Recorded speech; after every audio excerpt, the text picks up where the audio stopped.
Este é o Giro Distrital. Aqui você fica por dentro dos principais acontecimentos da esfera política de Brasília.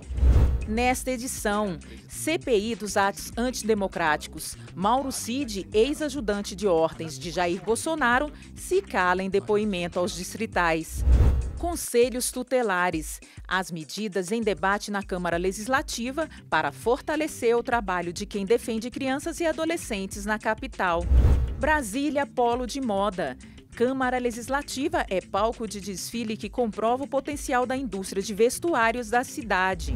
Apoio ao esporte. Projeto de lei quer incluir o skate e o break entre as modalidades beneficiadas pelo Bolsa Atleta no DF.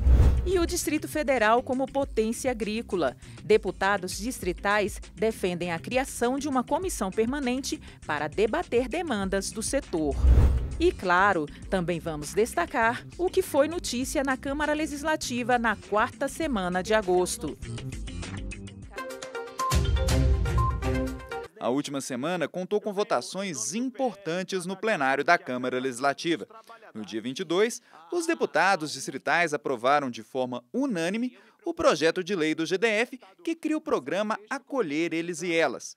A medida prevê um auxílio temporário de até um salário mínimo para crianças e adolescentes que perderam as mães em virtude de feminicídio. O programa pretende beneficiar menores de idade e jovens de até 21 anos em situação de vulnerabilidade. Para fazer jus ao benefício, os órfãos precisam residir no DF.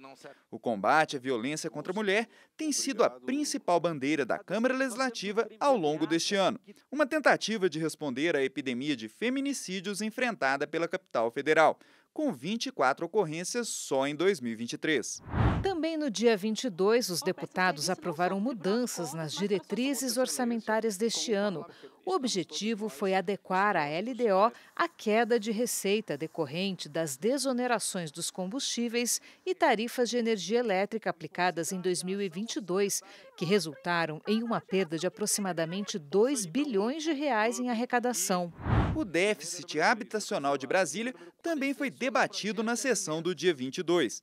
De acordo com o deputado Fábio Félix, 120 mil famílias sofrem com a falta de residência no DF. O parlamentar também fez críticas à atuação do DF legal nas ações de despejo realizadas na cidade. No dia 23, os deputados distritais se uniram em comemoração à retirada do Fundo Constitucional do DF dos limites de gastos do arcabouço fiscal, aprovado pelo Congresso no dia 22. Parlamentares de diferentes campos partidários elogiaram a articulação feita junto aos deputados federais. A retirada do Fundo Constitucional do arcabouço impede que o orçamento do DF seja contingenciado no futuro, em caso de diminuição de receitas da União. No mesmo dia, o deputado Max Maciel condenou o comportamento machista e misógino de alguns aprovados no último concurso da Polícia Militar do DF em um grupo no WhatsApp. O fato foi objeto de uma reportagem do portal Metrópolis e repercutiu na CLDF. A ocorrência neste grupo demonstra como o ódio, o preconceito e a humilhação de mulheres e as mulheres é comum entre as forças policiais e precisa ser combatida. É urgente que a PMDF faça ações efetivas da corporação, não só com os novos integrantes, mas também como reciclagem e instruções aos novos e atuais oficiais e praças. Ainda no dia 23, o deputado João Cardoso comemorou a liberação de recursos advindos de emenda parlamentar para a construção de um novo Empório Lago Oeste. A obra irá abrigar os feirantes que antes ocupavam um espaço no Balão do Colorado. Já o deputado Iolando destacou a importância da Semana Nacional da Pessoa com Deficiência Intelectual e Múltipla, comemorada entre os dias 21 e 27 deste mês. Nessa semana que vai do dia 21 ao dia 27 de agosto, dedicamos-nos a compreender e promover uma sociedade mais justa e acessível para as pessoas com deficiência intelectual e múltipla. A data instituída pela Lei 13.585 de 2017 nos convoca a fortalecer as bases de inclusão, rejeitando o preconceito e a discriminação que, infelizmente, ainda permeia em nossa sociedade. No dia 24, o deputado Ricardo Valle comandou comissão geral que debateu o modelo de aquisição do uniforme escolar para os estudantes da rede pública de ensino. O evento contou com a presença de representantes das indústrias de vestuário do DF, que reclamaram da contratação pelo GDF de uma empresa de Santa Catarina para fornecimento dos uniformes. Já estudantes e professores criticaram o atraso na entrega dos itens. Para tentar contornar o problema, Ricardo Valle quer aprovar um projeto de lei de sua autoria que institui o cartão uniforme escolar. A ideia é que o benefício seja usado por pais e estudantes exclusivamente para a aquisição dos uniformes. Um depoimento marcado pelo silêncio. Permanecer em silêncio, Excelência. Assim foi a oitiva do tenente-coronel Mauro Cid na CPI dos atos antidemocráticos da Câmara Legislativa no dia 24 de agosto. Confrontado pelos deputados distritais durante 3 horas sobre os mais diversos temas, o ex-ajudante de ordens de Jair Bolsonaro se apoiou no direito de permanecer calado, não respondendo às perguntas formuladas pelos parlamentares. Vou permanecer em silêncio, deputado. O silêncio de Mauro Cid frustrou os deputados distritais. O depoimento dele era cercado de expectativa. Afinal, o ex-ajudante de ordens é figura central em uma série de investigações em torno do governo Bolsonaro. Preso há quase 4 meses sob suspeitas de ter falsificado cartões de vacinação do ex-presidente e de familiares, o tenente-coronel também é alvo de investigações que apuram a participação dele no planejamento de um golpe de Estado e no esquema de revenda de joias presenteadas por nações estrangeiras ao Estado brasileiro. Um dos temas que dominaram os questionamentos da CPI foram as evidências encontradas pela Polícia Federal no celular do tenente-coronel, que apontam para o envolvimento de integrantes do governo Bolsonaro no planejamento de um golpe de Estado. Entre as provas obtidas pelas investigações, consta uma minuta para a decretação de intervenção militar na Justiça Eleitoral e diversos diálogos travados pelo ex-ajudante de ordens, nos quais ele admitia a existência de conversas visando incitar as Forças Armadas a anular o resultado das eleições presidenciais. O senhor, o ex-presidente Jair Bolsonaro, e demais militares próximos a ele fizeram pressão aos integrantes da cúpula das Forças Armadas para que eles aderissem aos seus planos golpistas e decretassem uma intervenção militar no Brasil? Com todo respeito a Vossa Excelência, vou permanecer em silêncio. O envolvimento de Mauro Cid na revenda das joias do acervo presidencial também foi objeto de questionamentos por parte dos distritais. Eles quiseram confirmar a informação repercutida pela imprensa de que o ex-ajudante de ordens estaria disposto a confessar sua participação no esquema. Mais uma vez, o tenente-coronel se calou. Como se deu a participação do senhor e de seu pai nesse esquema criminoso da venda das joias?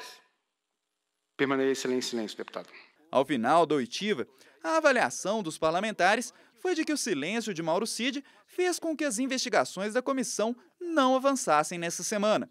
Por entender que o tenente-coronel possui muitas informações valiosas, o presidente da CPI, deputado Chico Vigilante, abriu a possibilidade de um retorno do ex-ajudante de ordens, caso ele decida falar. O silêncio, muitas vezes, ele fala muito, né? E eu acho que o silêncio do tenente-coronel Mauro Cid falou bastante. Pelo gesto, pela maneira que ele estava ali tudo, o tempo todo olhando para o advogado, eu sinto que ele queria falar. E ele tem muito a falar. Por isso eu facultei, a qualquer momento que ele é aconselhado pelo advogado resolva falar, nós vamos estar convocando uma sessão extraordinária e ouvindo ele novamente. O silêncio de Mauro Cid pode não ter contribuído para o andamento das investigações, mas a última semana trouxe uma notícia importante para a CPI. No dia 22, os deputados distritais confirmaram a prorrogação dos trabalhos da comissão por mais 90 dias. As investigações terminariam agora em setembro, mas para os parlamentares, as apurações devem continuar até o final deste ano. Na semana passada, nós tivemos um fato novo, que a PGR denunciou a cúpula do comando da Polícia Militar aqui do Distrito Federal. Então isso é um fato novo, porque a gente já sabia que existia uma série de erros de engrenagem no processo da operação da Polícia Militar. Agora a PGR trouxe a motivação. Então acho que é importante que a gente escute os demais requerimentos aprovados, inclusive eventualmente uma cariação entre membros da Polícia Militar. Sabiamente essa CPI foi prorrogada, já era um pensamento meu, para que a gente aprofunde mais nas investigações. E aí vai cumprir o que a gente, particularmente, eu tenho sempre falado, né? A busca da verdade real, a individualização da conduta, né? Ampla defesa e contraditório, e no final a gente encaixar essas condutas no culpado e encaminhar para a justiça para que a justiça cumpra com seu papel. Mais uma vez, a polêmica privatização da rodoviária do plano piloto foi tema de debate na Câmara Legislativa. Mas o que a população pensa disso? É contra ou a favor? Eu sou totalmente contra. Porque isso aqui é um patrimônio nosso. Sou a favor para organizar mais, né, a questão da rodoviária. Rapaz, eu sou contra. Porque, pelo que eu escuto, assim, né, muita gente vai perder emprego. Do jeito que tá descontrolado, porque tem morador de rua, mendigo, né? Tem vandalismo, quebra tudo, as escadas como tá aí, sujeira para todo lado. Aí privatizando é melhor, né? Privatizar para quê? Porque se não privatizar, muita gente que tem um cubiquinho aí para trabalhar vai ter que sair, porque os grandes empresários vão tomar de conta. E aí? Promovida pelo deputado Chico Vigilante, a audiência pública foi realizada no dia 25 de agosto e reuniu parlamentares, usuários e permissionários para discutir a concessão da rodoviária à iniciativa privada.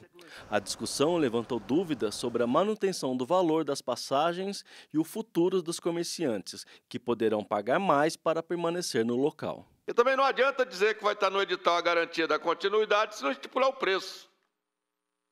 Porque aí vocês não vão dar conta de pagar e vão sair do mesmo jeito, né? O representante do governo garantiu que os atuais comerciantes vão ter prioridade para ocupar os novos espaços após a licitação. Os permissionários terão a prioridade e estarão todos eles isentos de joia ou qualquer outro emolumento feito para poder dar o segmento da rodoviária. Mas essa afirmação não convenceu e muitos questionamentos ainda permanecem. Essa segurança que foi colocada aqui, que hoje existe a segurança dos permissionários não passarem por licitação e serem contemplados, que não tem joia, isso foi uma determinação, isso não estava no projeto original. Isso foi uma determinação do Tribunal de Contas do Distrito Federal. Os permissionários querem saber se os atuais comerciantes vão ficar nos mesmos locais de trabalho. Outra dúvida é qual vai ser o valor do condomínio cobrado com a privatização, o que pode inviabilizar a permanência de pequenos negócios. Já os usuários questionam como vai ser dividido o pagamento da taxa de embarque e desembarque de ônibus do transporte coletivo. Enquanto essas dúvidas não são esclarecidas, os participantes defendem o papel da rodoviária para a integração social e para a mobilidade urbana. Estamos nesse mundo para cuidar de pessoas. Esse tem sido o trabalho de cada permissionário da rodoviária, que eles se dedicam de 5 da manhã, de 6 da manhã, até meia-noite, até 10 horas da noite, com um lucro infinitamente pequeno. É como o senhor Arnaldo diz, uma casa de caridade mais do que uma casa de comércio, para cuidar de pessoas. Muitas pessoas só se lembram dos conselhos tutelares nos casos de repressão e punição a pais e mães. Mas não é só isso que eles fazem. Esses órgãos têm muitas outras funções para defender e garantir os direitos das crianças e adolescentes. Jaine é mãe de uma menina diagnosticada com transtornos neurológicos e encontrou apoio no Conselho Tutelar de Taguatinga para conseguir o tratamento da criança. Desde 2016 eu procuro um tratamento para ela, né? Ela tem DPAC e tem TDA. Ela precisa de tratamento com fono, com neuro, eu nunca consegui. Desde 2016 tentando, nunca consegui. Aí agora que eu vim aqui no conselho, uns 4 meses atrás eu vim no conselho, e assim que eu vim no conselho, umas 3 semanas depois, me ligaram já da UBS para encaminhar ela para o neuro, que estava na fila desde 2016. Infelizmente, a gente tem que desmistificar um pouco que o Conselho Tutelar é um órgão punitivo. O Conselho Tutelar não é um órgão punitivo, ele é um órgão de proteção. E a gente está aqui para ajudar as famílias, né, a zelar pelo direito das crianças e adolescentes. É a principal função do Conselho Tutelar. Coordenador do Conselho Tutelar de Taguatinga, João Felipe explica o papel do órgão. As atribuições são basicamente requisitar serviços na área de saúde, educação, assistência social e zelar mesmo pelo direito das crianças e adolescentes que residem na nossa área de atuação. No Distrito Federal, os conselhos são vinculados à Secretaria de Justiça e Cidadania, que garante o funcionamento desses órgãos e a capacitação dos conselheiros. Eles desenvolvem um papel muito importante no acompanhamento dessas crianças e do adolescente. A gente fala que conselheiro e conselheiro tutelar são os verdadeiros guardiões das crianças e dos adolescentes, pois garantem os seus direitos. Para exercer esse papel com segurança, os conselheiros são eleitos pela comunidade e têm mandato de 4 anos. No trabalho, esses servidores se deparam com situações de violência, maus tratos e exploração sexual. Mas não é só o Conselho Tutelar que tem o dever de proteger as crianças. Uma rede de instituições atua para cumprir essa missão.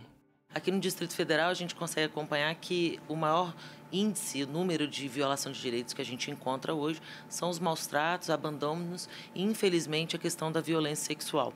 E a questão da violência sexual e qualquer outro tipo de violação de direitos é coordenado por uma grande rede de atenção, proteção e cuidado, onde a Secretaria de Justiça, que é responsável pela articulação dessa política pública de criança e adolescente, consegue, juntamente com os conselheiros e conselheiras tutelares aqui do Distrito Federal, o Centro Integrado 18 de Maio, a SubPCA, que é a Subsecretaria de Crianças e Adolescentes, e o Conselho da Criança e do Adolescente, que também está vinculado à Sejus, fazer uma política pública eficiente. Só o Conselho Tutelar sozinho ele não funciona, então é muito importante a integração de todos os órgãos da rede de proteção, o CRAS, o CREAS, o Conselho Tutelar, as delegacias, as escolas. A Câmara Legislativa também tem feito a sua parte para fortalecer os conselhos tutelares.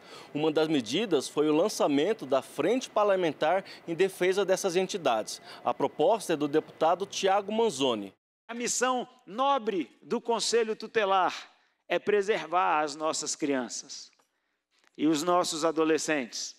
E aqui eu gostaria de compartilhar com vocês que o Estado, na figura do Conselho Tutelar, ele serve para, ao fortalecer, corrigir, robustecer, transformar os vínculos familiares, formar as nossas crianças. Outra iniciativa foi a aprovação de uma lei de autoria da deputada Jaqueline Silva que ampliou a atuação dos conselhos. A mudança permite aos conselheiros requisitar informações e serviços nas áreas de lazer e cultura. A lei já permitia para educação, saúde e assistência social e jurídica. Também está na Constituição que é dever de todos garantir os direitos das crianças e adolescentes. Para isso, o GDF dispõe de um canal de denúncias. Nós temos aqui no Distrito Federal um canal exclusivo para denúncia, que é 125, onde qualquer pessoa de forma anônima, 24 horas por dia, 7 dias por semana, pode denunciar qualquer tipo de violação de direitos de criança e adolescente. Portanto, fica aqui meu pedido para todos vocês que estão nos assistindo. Nos ajudem a cuidar das crianças e adolescentes aqui do Distrito Federal, porque eles precisam de nós.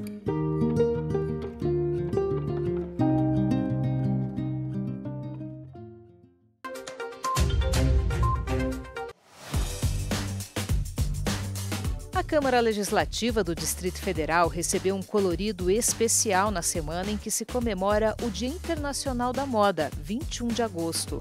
Um desfile produzido por estilistas de Brasília mostrou o potencial da indústria da moda para a economia do DF. O evento, que contou com o apoio da deputada Jaqueline Silva, marcou também a retomada do Grupo Brasília de Moda, entidade que reúne agência de modelos, confecções e empresários do ramo, com o objetivo de somar esforços para divulgar a moda brasiliense. O objetivo desse desfile é a gente mostrar que o Grupo Brasília de Moda, o GBM, está de volta, está com força total. A gente quer que as pessoas entendam que nós voltamos como grupo, e aqui a gente vai mostrar um pouquinho de cada marca. Então a gente tem confecções, a gente tem estilistas, a gente tem marcas consagradas, tem gente recém começando. Então assim, aqui a gente tem um resumo do que é a moda em Brasília. A maior parte das confecções apresentadas durante o desfile foi produzida no Polo de Modas do Guará, que reúne estilistas de diversos segmentos de Brasília. Marina destaca que a produção de moda na capital do país tem uma importância que pouca gente ainda conhece. Brasília já produz moda e moda boa. A gente tem ali o pessoal do Polo de Moda, que tem muitas confecções, algumas delas estão aqui. E a gente entendeu que como grupo a gente consegue ir mais longe, né? Aquela famosa frase de juntos somos mais fortes, a gente sabe que é real. Então quando a gente junta em grupo, a gente consegue fazer eventos maiores, melhores, a gente consegue orçamentos melhores para poder fazer catálogo para todo mundo, para poder exatamente ajudar todo mundo a crescer, né? Então a gente quer isso, movimentar a moda da cidade. Nájila possui uma confecção no Polo de Modas do Guará e produz roupas para noivas e festas. Ela vai presidir o Grupo Brasília de Modas e destacou a importância dos incentivos públicos para o crescimento do setor. Tudo está sendo produzido, tá vendo? Por nós aqui de Brasília. O Polo de Moda está presente, isso é importante, várias confecções do Polo de Moda está aqui também. Então, isso é importante, mostrar que o Polo de Moda está vivo. Vamos mostrar para Brasília que aqui podemos só usar roupa feita aqui, não precisamos ir para outros lugares. E queremos força do governo, queremos que isso é muito importante, ter um incentivo do governo. O setor de vestuário gera pelo menos 6.000 empregos diretos e indiretos na capital e é formado, em sua grande maioria, por micro e pequenas empresas. A moda, como a economia criativa, que engloba diversos profissionais, é extremamente importante. A CDF sempre entendeu isso com relação à moda, como diversos setores da economia. Para a deputada Jaqueline Silva, a retomada do Grupo Brasília de Moda é uma oportunidade para a economia do Distrito Federal. Hoje essa casa está fazendo o que precisa ser feito, que é reconhecendo, recepcionando aí essas mulheres, que grande parte delas são mulheres, mas que têm aí um grande potencial. Brasília é um polo, nós temos aqui diversas artistas e hoje a gente faz esse lançamento do Grupo Brasília de Modas. A gente está muito feliz em poder ser a deputada puxando esse evento e tem dito sempre do nosso compromisso, o compromisso do nosso mandato.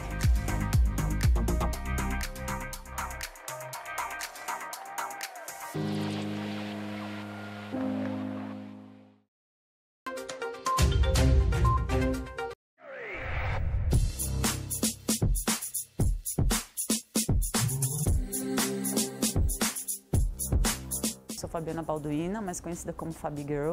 Eu sou a fundadora do primeiro grupo formado só por mulheres de break daqui do DF.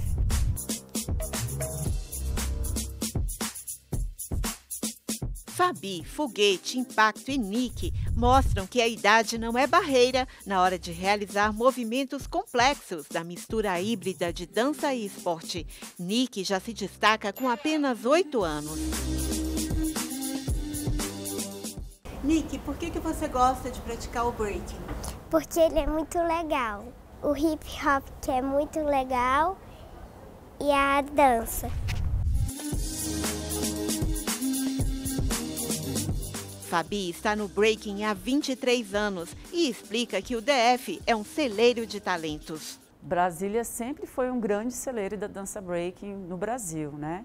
Então, atualmente nós temos tanto na categoria feminina quanto na masculina, 2 grandes representantes, né, que inclusive vão estar no Mundial esse ano, na Red Bull BC One, na França, representando o Brasil. O breaking agora é um esporte olímpico e projeto de lei do deputado Max Maciel inclui a modalidade no programa Bolsa Atleta. A proposta deve beneficiar ainda atletas do skate e vai passar pelo crivo das comissões da CLDF antes de ser votada em plenário. O skate e o break viraram a esporte olímpicos e não estão contemplados como Bolsa Atletas. Acho que é uma boa oportunidade de ter essa alteração na lei, de fazer com que a comunidade do break e do skate também tenha a oportunidade de se dedicar e, quem sabe, representar o Distrito Federal e o Brasil nas Olimpíadas. É reconhecer eles como atleta, fazer com que eles tenham tempo e dedicação para se profissionalizar nessas modalidades. e fazer com que ele fique permanentemente treinando, coisa que muitas vezes ele não tem tempo, ele tem que trabalhar, ele tem que arrumar renda para poder. No skate, a Bolsa Atleta vai beneficiar meninas como Kemily. Ela é atleta da Seleção Brasileira de Skate Street, tem 22 anos, é de Planaltina e está se preparando para competir nas Olimpíadas do ano que vem em Paris. Kemily está prestes a viajar para a Suíça para competir. Já tem as passagens, mas falta apoio para hospedagem e alimentação. Hoje eu sou atleta da Seleção Brasileira, estou com a passagem que eu consegui pelo Compete. E, cara, eu vejo que para mim está sendo uma dificuldade imensa sendo atleta da Seleção Brasileira, sabendo que eu não vou ter uma verba ali para estar me alimentando, que é no caso que está acontecendo comigo. Se eu tivesse essa bolsa, né, que seria essa Bolsa Atleta, iria me ajudar bastante nessa competição. O presidente da Federação de Skate do DF também cobra mais apoio para a modalidade.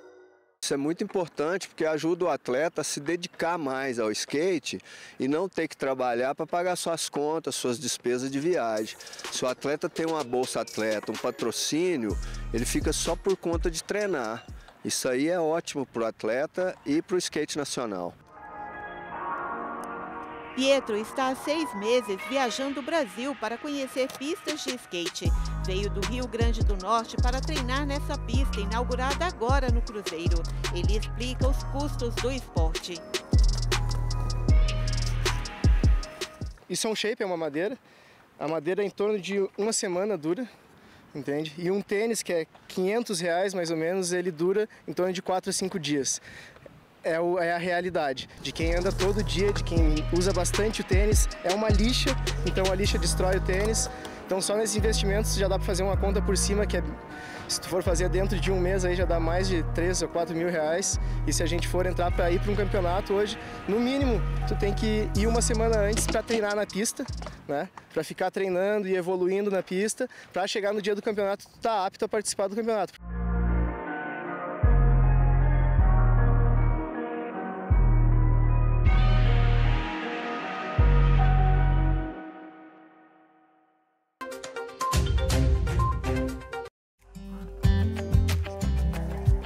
Júlio entende tudo sobre o maracujá. Ele é produtor rural e chegou em Brasília em 1995, época em que a mãe dele se tornou uma das pioneiras no cultivo da fruta aqui no DF. O aprendizado em família o motivou a estudar agronomia, curso que aumentou a paixão pelo cultivo do maracujá. Nós começamos a plantar maracujá em 1995. A minha mãe e uma sócia resolveram testar a cultura do maracujá, naquele tempo era uma coisa muito nova. E quando nós começamos a plantar maracujá, o cultivo do maracujá era uma planta que durava 5 anos, era plantada a cada 5 metros, né? Então era uma cultura muito tranquila de se fazer. E eu senti a necessidade de começar a estudar a cultura do maracujá para poder ajudá-la, né? E isso foi virando uma paixão, depois me formei em agronomia. E ao formar em agronomia eu comecei a estudar a questão do maracujá, do adensamento, do comportamento da planta, e isso nos levou então a defender a nossa tese do maracujá adensado, que hoje é uma realidade do todo o Brasil. Então o maracujá adensado que se faz no Brasil inteiro começou aqui no Distrito Federal no ano de 2000, 2002, através de um trabalho que nós fizemos. O DF tem uma produtividade superior à média nacional em diversas culturas, de acordo com o IBGE. O maracujá é um dos destaques, com uma produtividade em torno de 28 mil quilos por hectare. Esse número é 94% superior à média brasileira. Em sua propriedade em Pipiripau, Júlio cultiva 6 hectares de maracujá. A alta produtividade do local chama a atenção. A colheita dura 10 meses por ano. O Distrito Federal produz muito pouco do que se consome aqui, né? Então, no consumo total de maracujá no Distrito Federal, apenas 10% é produzido aqui no Distrito Federal.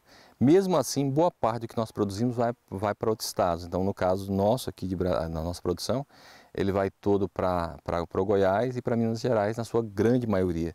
E uma pequena parte fica aqui, que aí as indústrias que produzem polpa acabam entregando nos restaurantes, nos mercados. O agronegócio em Brasília é pauta importante na Câmara Legislativa. O deputado Pepa propôs a criação de uma comissão permanente para tratar o tema, uma forma de fortalecer ainda mais a produção regional. Aqui nessa casa tem comissão para tudo, mas uma comissão para tratar do agro, né?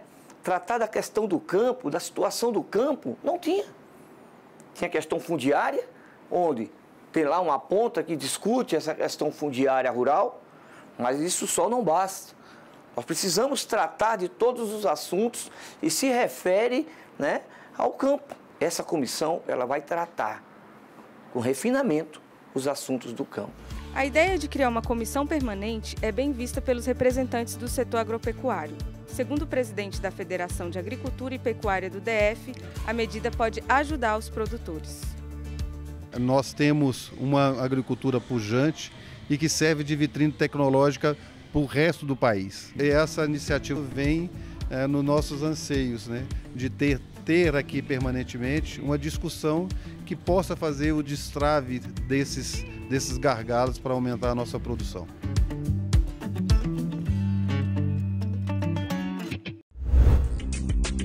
E não se esqueça, para outras informações sobre os trabalhos da Câmara Legislativa, acesse o portal de notícias da Casa.